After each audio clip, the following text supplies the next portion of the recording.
Pelabur asing disaran bekerjasama dengan syarikat tempatan bagi memastikan kehadiran mereka memberi nilai tambah kepada ekosistem perniagaan domestik. Menteri Pelaburan, Perdagangan dan Industri, Datuk Seri Johari Abdul Ghani berkata, pendekatan itu dapat membantu meningkatkan keupayaan serta memperkukuh daya saing syarikat tempatan.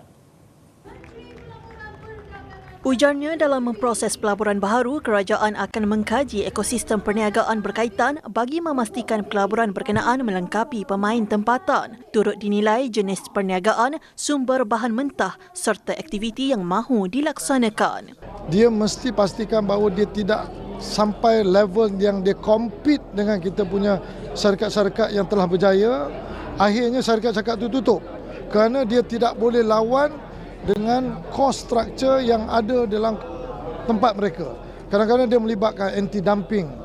Raw material pun dia cut off because dia nak ambil market share yang kita dah ada. Beliau berkata demikian selepas merasmikan Mesyuarat Agung Tahunan Gabungan Perniagaan dan Perindustrian China Malaysia ACCCIM di Shah Alam. Tambahnya, pelaburan asing yang memasuki Malaysia juga perlu bersifat saling melengkapi dengan industri tempatan selain membawa teknologi baharu. Pendekatan itu bagi memastikan manfaat kemasukan pelaburan baharu dapat dinikmati secara lebih menyeluruh sekaligus merancakkan ekonomi negara.